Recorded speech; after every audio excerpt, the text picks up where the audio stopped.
Welcome, Iris. Thank you so much for being here with us today on this new episode of our live program. And we have been so lucky to have amazing host and guests. You come from Switzerland. You've been in SaaS for many years, and your career is very established in that industry. And you are in sales still and forever, probably. I don't know. But you're going to tell us a lot about how to stay sustainable, relevant, profitable in sales as this industry is shifting into new ways of operating. And I think you've seen so much throughout your career, Oracle, Autodesk, Salesforce, navigating, many different industries as clients, and also living and working in different countries in Europe, speaking so many languages, coming to win. You really crush it, and you look so comfortable in your function. You make it look so effortless. So thank you again for accepting the invite. Well, hi everyone, and thank you so much for having me, Rebecca. It's a pleasure to be here. And so hopefully I can tell people a little bit about, what my perspective is, what value and what fulfillment a sales role can bring, and also give my perspective on how I see the role of the role of sales changing. There's a lot of changing dynamics that I'll go into in a while, that I feel really take place now and are increasingly taking place in larger firms as well as small firms. And I truly believe they're irreversible. So it's all about changing dynamics, changing values, what they call human-centric, even though I'm a bit allergic against that word, because, business should by nature and default should be human-centric, right? As we're always only doing business with humans. So yeah, and also if you want, as I'm very passionate about these topics of kind of people dynamics and leadership and new ways of work, I recently started a blog as well, which is called Our Work Ahead. And obviously I'd be delighted if you follow my blog as well. I will share it in the comments for sure so that everyone can have access to your insights.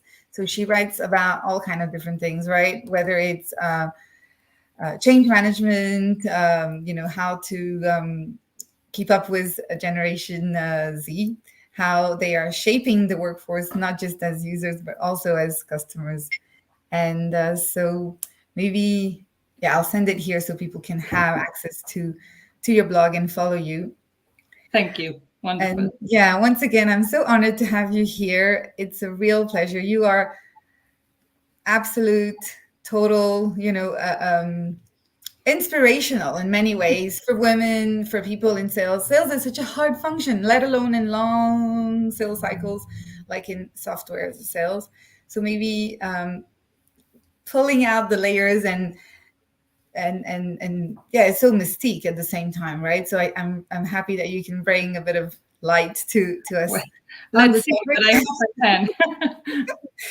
All right, well, let's get started. Should I share then? Yes, please. Absolutely. Okay. I'm gonna add this here so that we can. Yes, there we go. Perfect. Okay. I mean, look, this is a very, very broad topic, right? And by no means have I gotten all the answers. And there's a lot of different opinions and factors that influence the different sales roles and business dynamics. But as Rebecca said, I've been around the block for 19 years now in sales, mainly enterprise software. So rather strategic, holistic solutions, complex sales processes. And what I'm trying to hopefully share today is kind of how you can be successful in a sales role in the long term. And by successful, I mean, successful by the customer, do right by the customers, do clean, do good deals, how you can gain and retain a good reputation, how you can expand your experience, your insights, your industry know-how, your market share, and really how you also get fulfillment in your role, how you can be happy, or not all the time obviously, but how you feel you're staying true to your values, and how you get satisfaction from your job, and eventually get referrals, not just for your company but also for yourself, right? So there is we're going to go into that in a minute, but it's not just you representing the company anymore, it's also more and more you representing yourself. Yeah. And by the way, we're happy to take questions as we go along. If they're a bit longer questions, we may park them until the end. Yeah.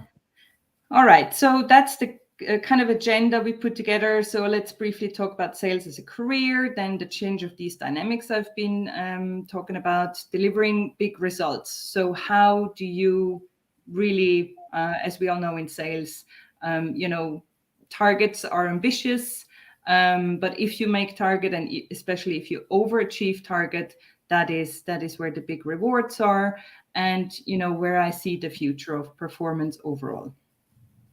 Yeah. So I want to address the elephant on the table straight away, right?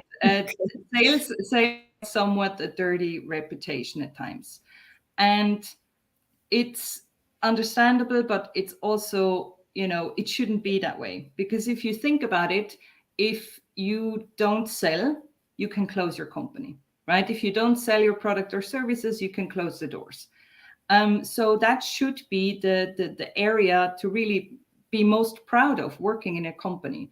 However, it does have that stigma, it does have that dirty reputation, and it comes from people doing, am I allowed to swear? doing shitty deals, Yeah. There is this saying that really annoys me, and it comes from old times, right? It's like, oh, a good salesperson is able to sell a fridge to a Inuit, right? Yeah. And that's really not what sales should be about, right? It should be about a problem that we're trying to solve and address with the solution or services that we're representing. It's that simple, or it should be that simple. It shouldn't be all that kind of, oh well, look there, you haven't watched, you haven't paid attention for 2 seconds, boom, I sold you 100 cars. Yeah. It's too late, right? It should be really a methodological, relationship, problem solution based, should be a problem solution based process, right? But that bad reputation, I've come across that often in my career, and also when I manage teams, right? It's, first of all, develop a pride that you're a salesperson with integrity, right? My number one advice, and I've been quite successful in my career, achieving and overachieving targets many times, and stay true to yourself. Like, be serve your integrity well, stay true to your values, don't cheat, don't make shitty deals, because they always come back to bite you or the next poor fellow who has to pick after you. Yeah. So what is sales as a career? Typically, you've probably come across these terms: tactical sales, strategic sales, hunting sales, nurturing sales, hunter, or like account management, or land and expand. There are all these terms, right? And typically when you start your sales career, and typically when you start the customer engagement as well, you don't get a deal of multiple millions straight away, right? You typically land a customer smallish. When you start your sales career, they give you not the most important customers straight away, right? So they give you a bit the smaller firms, and it's all about volume, like generate. And as you progress your career, as you collect your experience, they typically trust you with the more important strategic customers. And ideally, you also find more pleasure in doing these strategic deals, right? Now, that's something I see changing, because these tactical deals from the past and still today, customer expectations are changing, and I'm going to go into this in a second, right?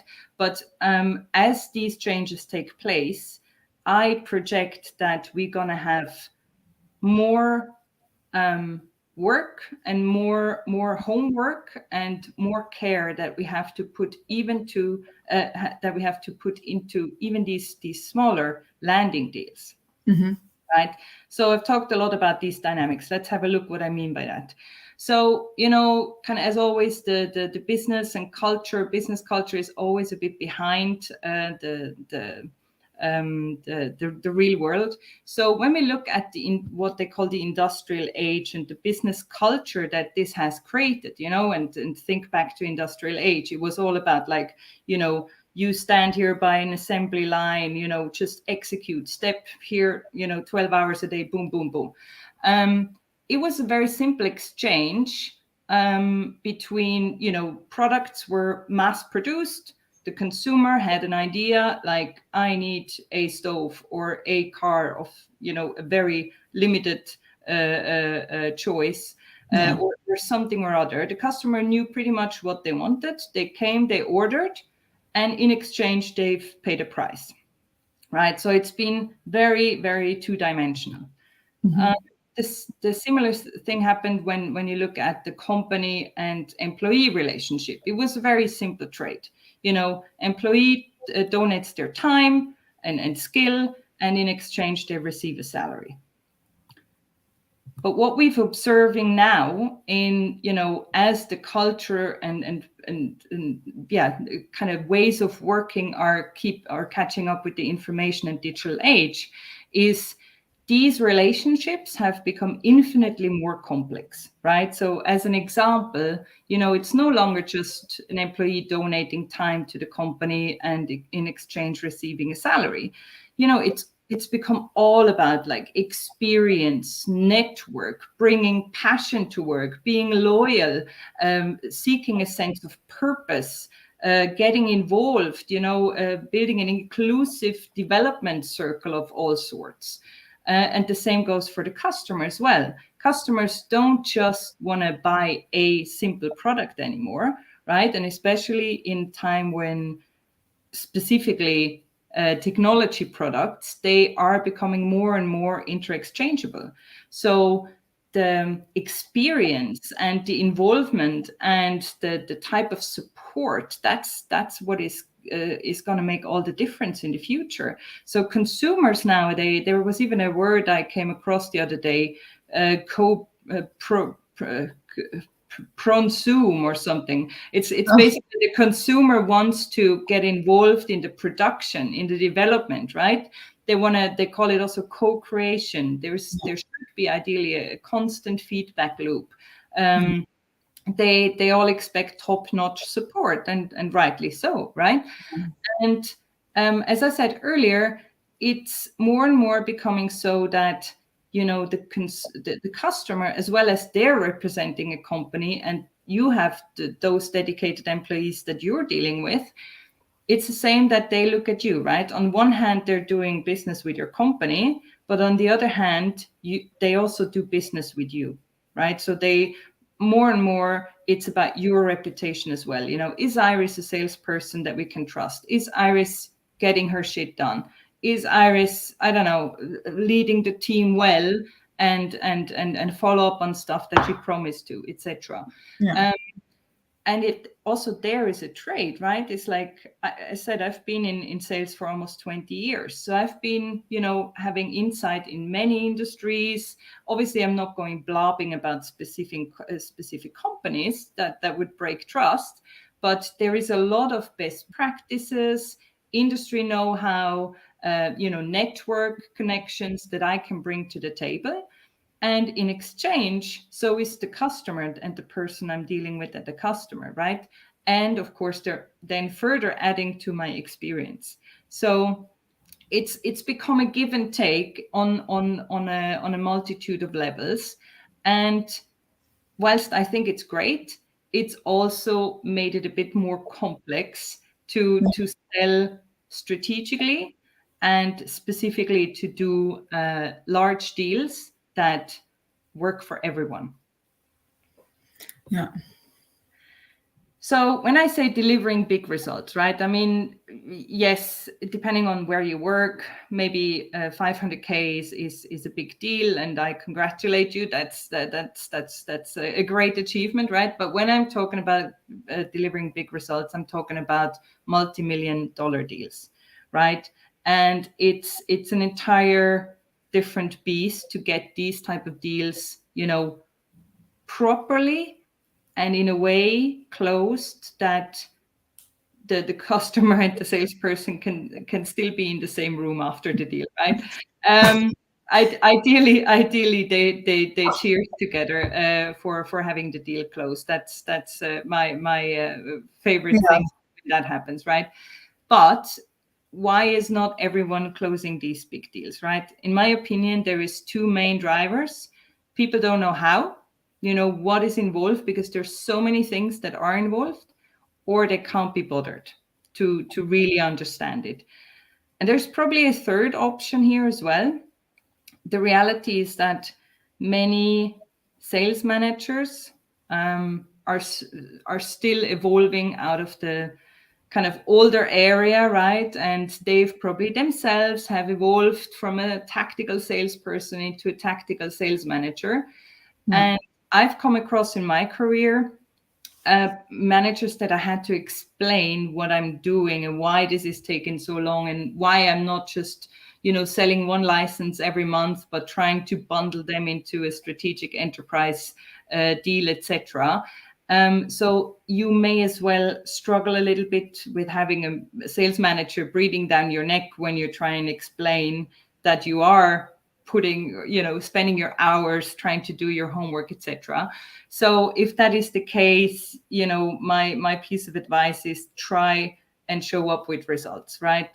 Don't try and explain something in Chinese, shall we say, because if they don't understand, they won't understand, right? Try and convince them with bringing the results. Yeah. So if you can't be bothered to learn, then you may as well log off now, because I'm not going to have a silver bullet on how to do multiple $1 million deals here. But if you're prepared to put in the work, and if you want to learn how, or a little bit more how, you're welcome to listen to the following and ask questions afterwards. And by the way, I'm also happy to connect afterwards. So when we talk about all these different factors, this is the classical solution pyramid, consisting originally between people, processes, and technology. The latest versions have been extended by data also, which I think is rightly so. There's already many angles that you need to look at the problem, but also a solution from. And if we break it down further, all these areas, it's not just people, right? It's stakeholders, it's politics, it's hierarchies, it's agendas of people, objectives, hidden agendas, career paths, etc.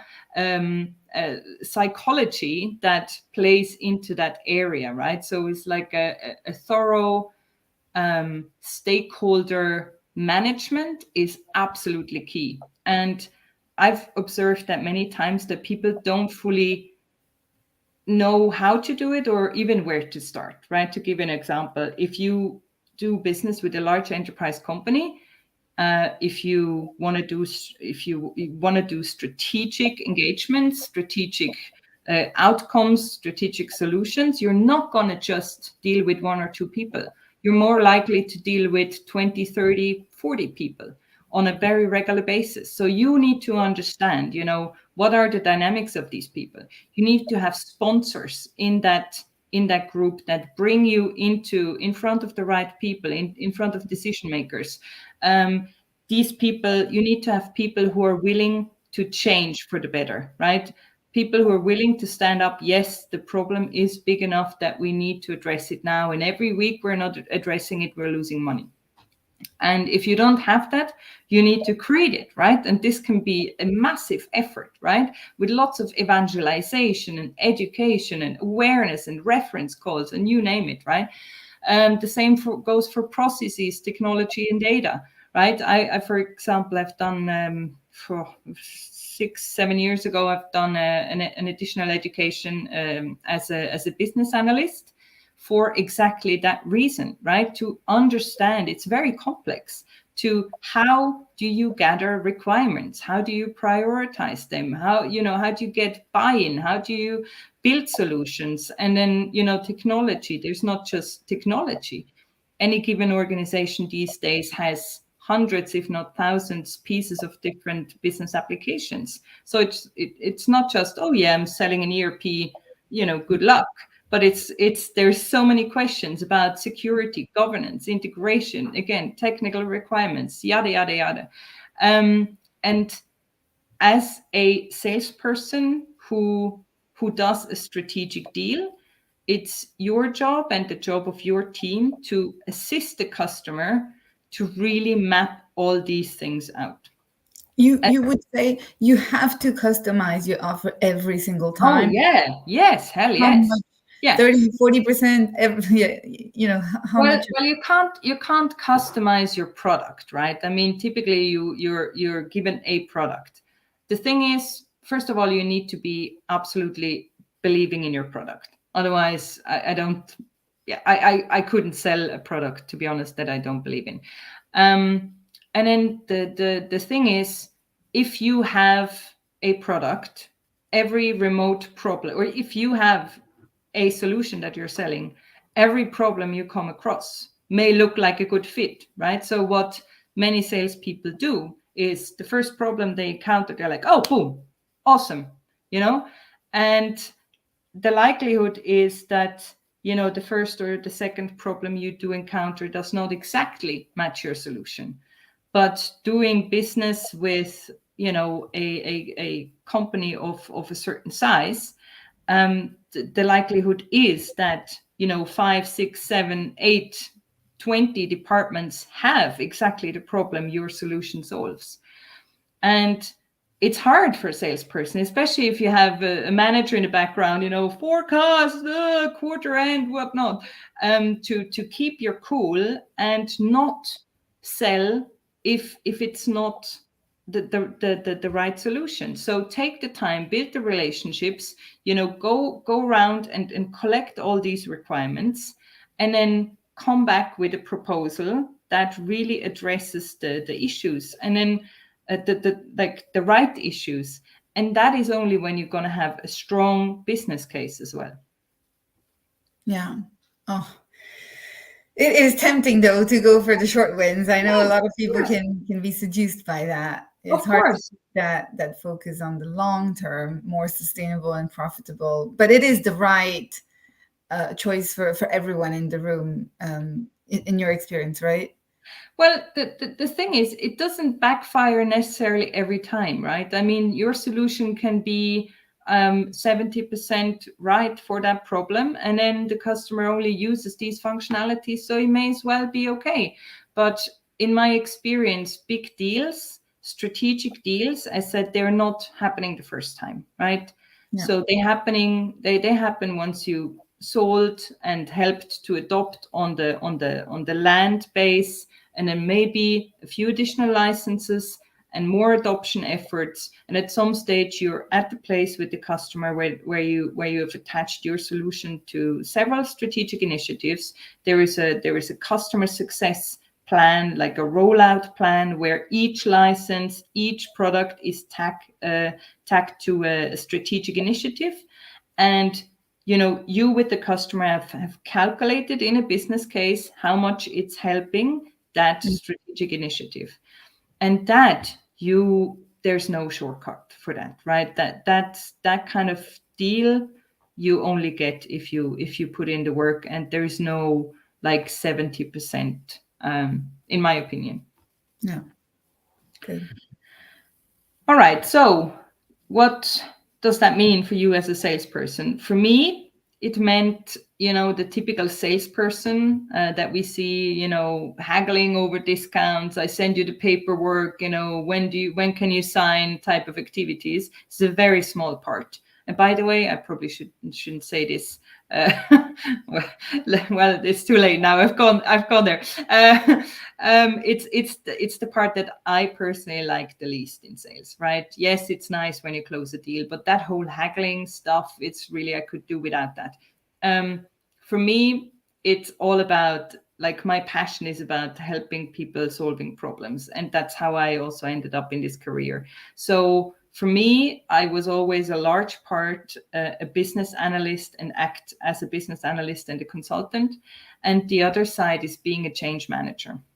And that comes with sometimes quite uncomfortable, with an uncomfortable role, or puts you in an uncomfortable role, right? I can think of a few people that probably hate my guts because, It's if impossible. Oh, don't say so. No, but when you work with tactical people that are used to be sold also in a certain way, they call you, it's like 2 more licenses, right? And you're like, well, I've seen you've got this initiative going on. How about we sit down with the whole committee and see how we can gather further requirements across other departments. I can help you share best practice. I talked to this guy in your organization. Why don't we bring him into the meeting? There is some people, most people actually gladly appreciate it, that you connect them to their Own colleagues. company network, etc., and that you've accumulated this kind of best practice. But every now and then people, typically people with not so much of a growth mindset, they're like, leave me the hell alone. Who are you, Iris Goldman, telling me how to do my job? Just send me the licenses and go back into your hole, right? And if you then persist and, you do work with the C-level and they hear from their own management, oh, yeah, okay, we need to change. Let's do business case. Let's do a proof of concept. Again, like, who is the bad guy? Yeah. But it's not all roses, right? I mean, I feel, agreeing with everyone and just like being that person who negotiates discounts. Yeah, if that is the salesperson you want to be, go for it. I don't think you're gonna do multi-million-dollar deals if you behave that way. But yeah, there is a mindset people are uncomfortable challenging, right? It's the customer is always right. I've been in a very interesting session once where C-level people were interviewed when do they speak to a salesperson and what makes them meet that salesperson again, right? Because in sales, we're always told, oh, you need to speak to the CEO, CFO, CIO, yada, yada, yada. But, you go to like one of the top enterprise firms, like, yeah, hell, the CEO is not going to speak to me, right? But maybe if I'm lucky, the CIO or the COO. So I was participating in this interview where C-level people told exactly that. Okay, if I take time to meet with a salesperson, what do I expect? I expect to have they have their homework done. I don't want to answer like, oh, tell me more about your business or what. I expect them to have that absolutely down, to have read our annual report, to know about our strategic initiatives, to know about our partnerships, etc. The next to obviously kind of being polite and friendly and giving good commercial discussions, the number one thing that came out was if they can give me information or add value about something that I have not known before or value that I haven't gotten before, right? And typically, in my experience, that is building connections. So if I connect them to other CIOs, for example, very helpful. Or if I tell them something about the industry, about a practice, a innovation in an industry that has happened. Yeah. Right. So without necessarily exposing your other clients, but of course you have no, to use never. your network in a cautious Yeah. way. Yeah. Yeah. And connect them to one another, right? Yeah. So next to doing the homework about the customer prospect themselves really well, I highly advise like keep up, teach yourself about industries, right? I taught myself about industry 4.0. In my last company, I've somehow become the industry 4.0 specialist. I've never programmed a factory machine or even remotely, done anything like it, but I taught myself all the information is out there. Read, look, listen.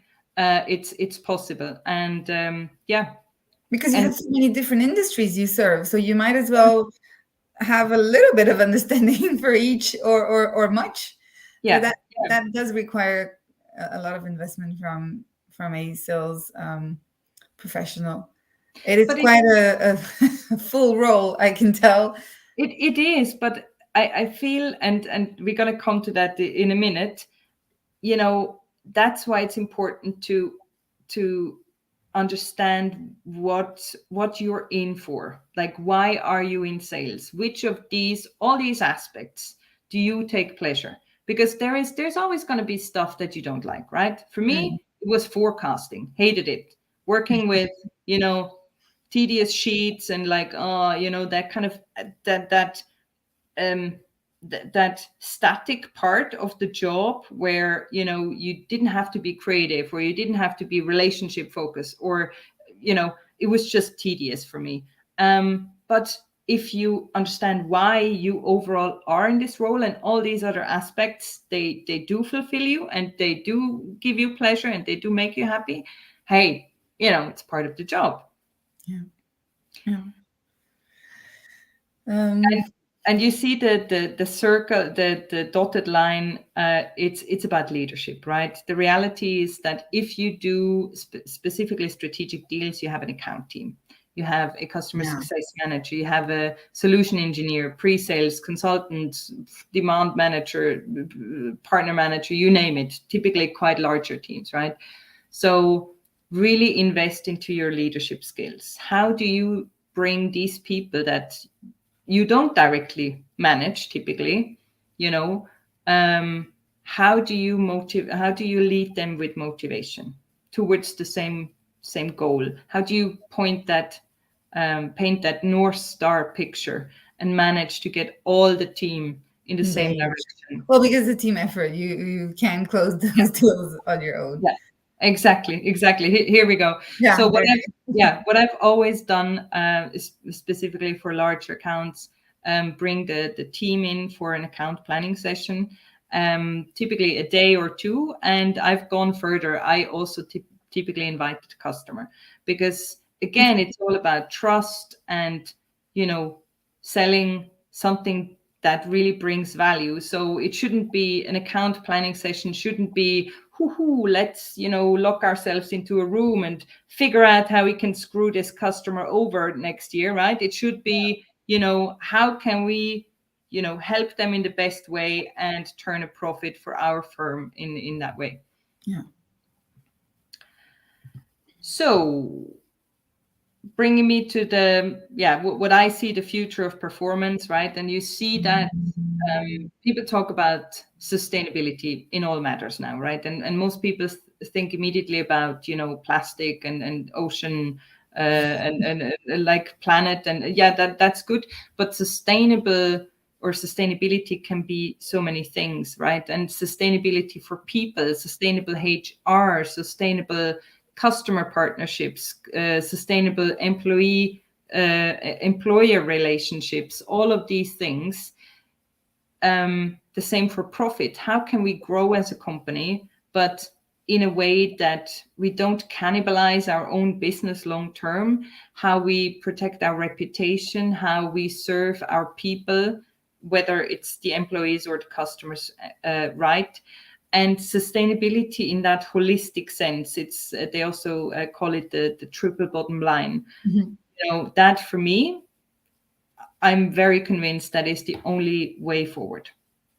Yeah. And it's such a hard balance to achieve.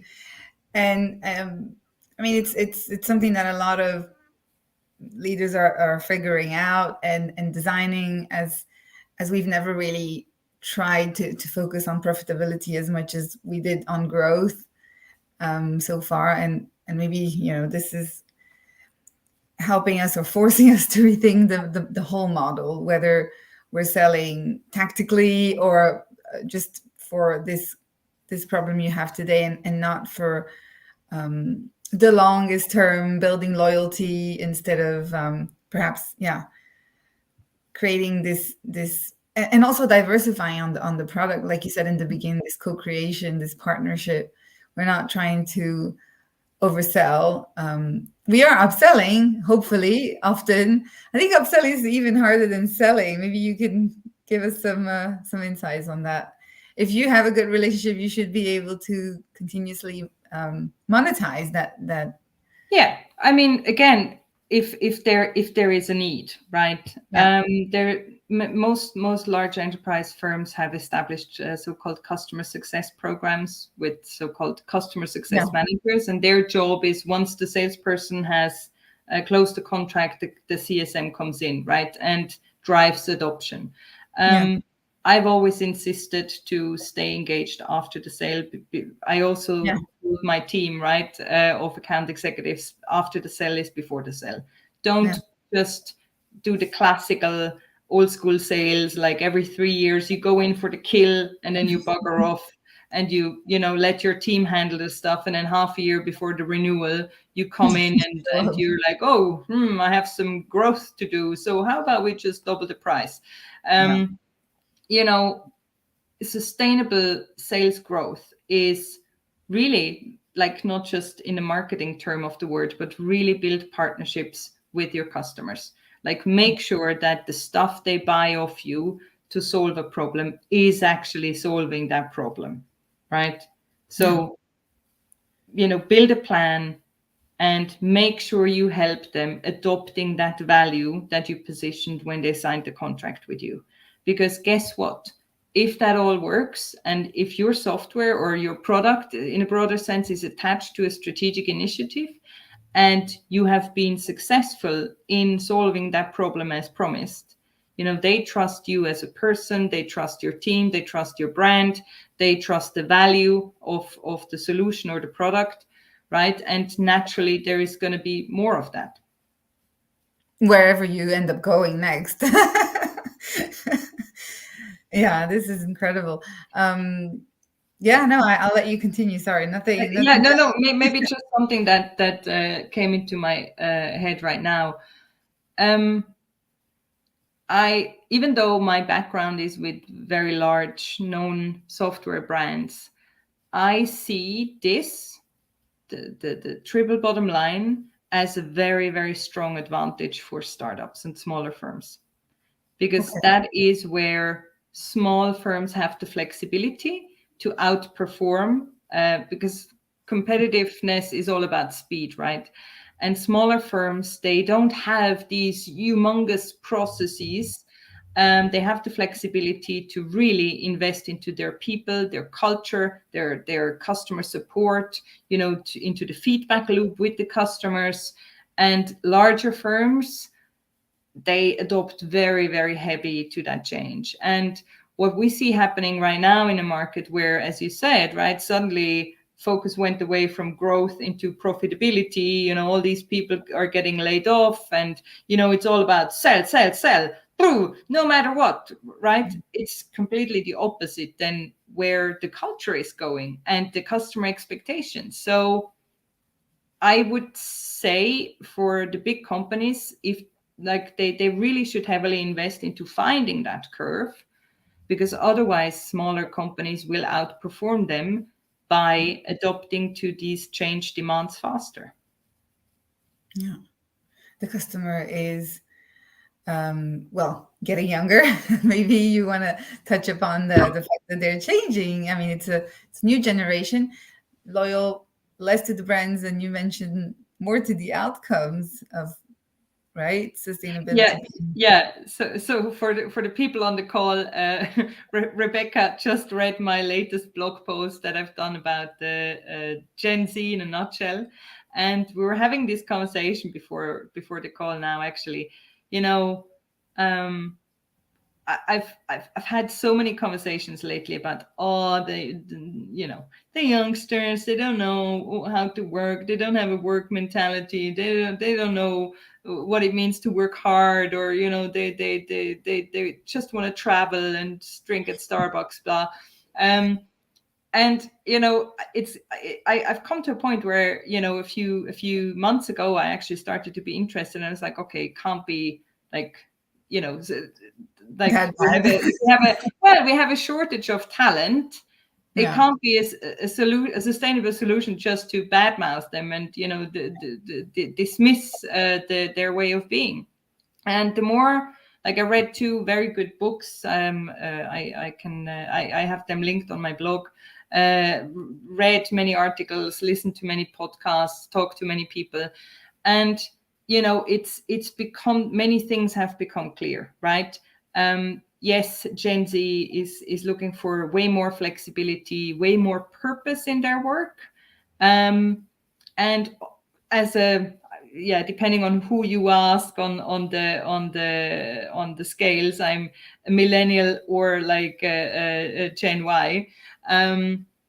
But I feel our generations, we also had these ideas, but we didn't have, our collective voice wasn't strong enough to really push it through. And now with that combination of, the shortage of talent, so every two boomers that exit the labor market, only one Gen Z will enter. So that the situation is going to get more dramatic. People can make demands now, right? Gen Z is in a powerful position to make these demands. And Gen X and Gen Y, we love it, right? Because it's, what's wrong with having more purpose in your work? What's wrong with work-life blending? What's wrong with less hours, more flexibilities, whatnot? We take this stupid pride in, always being on the brink of a burnout. Yeah. It's like we're living in a time of automation and AI. There shouldn't really be any burnout anymore, right? We can really check out many tasks to technology, right? There's no reason why we should sit on our desk 12 hours a day anymore doing tedious stuff. No, and they've come to shake things up for sure. And not only do we need to incorporate this for the attraction of talent, but also to understand the customer, which is going to be them very soon, right? That's exactly. You make a valid point.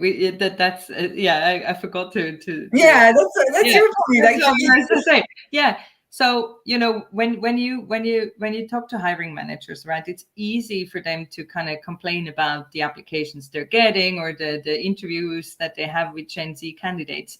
What people forget is not just we are hiring Gen Z right now, also our customers. So guess what? They're not just your future employees, they're also your future buyers. Yeah. And they, my friends, really care about this stuff. Yeah. Oh my God, I love it. So tips. Just before we open for questions, kind of tips that I would give people for excellence in the long run. Yeah. Sounds like fresh out of the yoga camp, but it's really true. Like, take the time to understand yourself, what drives you, what motivates you, and what your values are. Like, why, who are you? Why are you in this job? What are you trying to get out of this job? And only then are you able to work and act in an authentic way. No, not act. How do you say? Behave. Behave in an authentic way. And in sales, honestly, I strongly 200% believe if you're not authentic, you will not have very trusting customer relationships, because We all know, it's that whiff feeling of, something's wrong with this guy or whatnot. And if you're a nerd, be a nerd. People buy from nerds. That's fine. If you're the funny guy, if you're the introvert, be yourself and develop a confidence of bringing yourself to work, to the table, and understanding what it is that motivates you every day doing this job. Yeah. Develop a growth mindset, right? Don't be the smartest person in the room. If you want to deal with C-level people, definitely don't try and be the smartest person in the room. As said before, try and bring novelty, insights to the conversation, but really go through life and through your work day with open ears and open eyes. Start with the problem. Don't assume your solution fits the first problem you meet. It's also what they call outcome-based selling. So understand the desired outcome that the customer wants to achieve, do the reverse engineering and see where your solution potentially fits in. Mm-hmm. Don't cut the corners. Do the work, do the homework, do the networking, do the challenging, gather feedback, have the uncomfortable conversations too. And not just challenge the customers and your team, but really challenge yourself. So have a very strong feedback culture, proactively gather feedback from your customers, from your team. I used to have one-to-ones with my main customers, and ask them, like, do I need to do something better? Do you expect something different, etc.? Like, treat them like a partner. Yeah. And really make good deals. There's nothing more satisfying than, my dad always said, you want to be able to look yourself in a mirror before you go to bed. And it's so true, right? I've inherited so many customers where really shitty deals have taken place. And oh boy, I mean, the work to get these customers back on track, back to trust your company, it's just tedious, and it's for the quick buck. The commission you earn if you worked hard on a deal and you've proposed the right solution for the right price, and every party is satisfied, the customer, your manager, and you, those are the good deals. And those those are the things you will take pride in. Yeah. For the rest of your career. Yeah, and always, like, you and I had this conversation about give and take from the book about from Adam Grant. Always strive to add value. Always try and give, because it's not just because it's rewarding, because it's it's the right thing to do. It's rewarding for the customer, but it's also rewarding for you.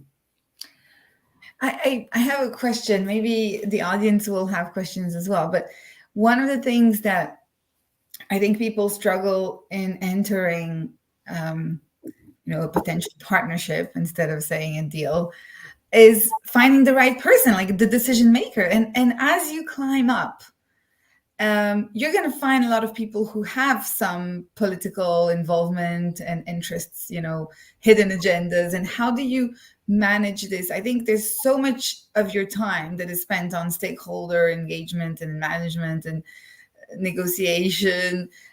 So it's not always easy to then find time to be a business analyst and a transformation advisor and understand the technology behind your product and the integrations that you are also supposed to advise them on. If I don't know, but at least I know somebody who knows, I suppose you will have a team around you to delegate some of these complex. Yeah. Look, it depends. It depends how big the deal is, right? I mean, if it's a smaller, more tactical land deal, it's a very straightforward thing, right? Ask if before you have more than 2, 3, 4 meetings, like you don't ask that in the first meeting because you want to gain traction and interest. But once you have someone who talks to you about a problem and a wanted solution, ask them, are you the person who would sign a potential contract, right? And don't ask, are you the one making the decision? Because Yeah. it's a pride thing, right? Most people will say yes, because they, Yeah. of course, I'm involved in this, right? So ask, are you the person who will sign a contract? Yeah. If you work on a big deal, like again, like big strategic enterprise deal, always do a close plan, right? And I even share them with the customer, right? It's there is this notion of, similar to, oh, you haven't looked at me for 2 seconds, so boom, you're sold. In the same way, salespeople try and do these smoking mirrors of like, yeah, we're just talking, I'm not trying to sell you something. Like, no, I'm just asking questions, Yeah. be open about it. Everybody knows you're a salesperson, you're a customer, right? So Yeah. I mean, don't dance around. And you can't again do that on the first couple of meetings. But if you have someone who says, yes, I do have that problem, it has a certain urgency, your solution looks like, it may be a good fix. I always said to my team, before you do a proof of concept, that's a typical one where people get hung up, right? It's like, oh yeah, we do a trial, we do a proof of concept, yay, right? Yeah. And then they invest. It's quite an investment for a software company to do that, right? To send consultants, to send free licenses and all that. And people feel afraid to ask the hard questions before they have not shown results in the proof of concept. So what I always say is, make a close plan, discuss it openly with the customer, and say, okay, here's the proof of concept. These are the resources we're going to invest. It's going to take whatever, 2-3 months, or maybe a few weeks, or whatever it is you're selling. So let's define success criteria for that proof of concept, right? So you're negotiating before you make that investment. So, dear customer, if we hit this and this and this criteria, does that mean you're going to buy? Okay, great. If we hit these criteria, who is it that will make that decision? Who will sign the paperwork, right? So note it down in the close plan before you make that humongous investment of a month-long proof of concept, only then to learn, oh yeah, it's really nice to have. Yeah. Maybe one day, Yeah. it's a mistake many people do. It Yeah. doesn't mean you can qualify already the closing, because Yeah. But it's, there's an engagement. Yeah. Yeah. yeah. And hey, I mean, this is your time and your company's resource, right? There's nothing wrong in value that. Yeah. Yeah. It's just, I think most people will have a hard time getting to that point of don't dance around. There's a lot of smoke and mirrors, and like, I'm not selling, but I am. And so there's, like you said, there's some stigma or some shame associated with the transaction, but it can be a partnership. And I think that's where you If come from. you find out why you're in this job, going back to getting to know yourself and what it is that it does for you, like which values that job resonates with, that puts you in a position to take pride in what you do, right? I've been I've been in a position where, oh my God, it's like I rather would have dropped dead than telling people I'm in sales, because it's dirty, right? So I was like, I'm a strategic account manager, and all that. Nowadays, I take pride in what I do, because I know I do it my way. I know I do it in the way with integrity and in a conscious way. Oh, this is brilliant. So we have a lot of comments, people. Great content, great conversation. Thanks for the insights. Great content. Yeah. Excited to hear from Iris. So, I mean, I'm sure you're going to get people asking and connecting and commenting on your blog and your articles. What are you going to write about next? I'm curious. Ah, oh, there's a few things on the list. I want to write specifically about values, like the different values. What is trust? We had that conversation this morning. Yeah. What does trust mean? So for the people online, I'm as Rebecca said, my blog is specifically about change management, modern leadership, and new work. Yeah. And so the kind of, how does and there's a lot of literature and science already out there, right? How does the labor market look in the future? So there's so many things like flexibility. What does it mean? Purpose at work. What does it mean? Modern leadership, servant leadership, empathy, leading with empathy. Like there's all these like change management. What does it mean to be a change agent? All of these things. So I only got started. I only have a few articles online yet, but those are the type of topics I'm going to dive into much more depth. Change management was really is so good. Like some people change because they have to, and then the other half change because they want to, or something like that, right? Yeah. Well, think about your private life or like our every life, right? You only change if you want to change something or if you have to, right? I don't know, try and lose weight if I don't like to look myself anymore, or if my doctor tells me, I'm going to die otherwise. That's how it works. And it's always better to be on the proactive side, right? Is if people typically with a growth mindset, also in business, they have a good understanding of taking the temperature of the market. So they tend to be much more proactive, right? Change before you get changed. Yeah. Oh, I love that. This is great. I am so excited to have you here today, and I'm going to host you again, hopefully.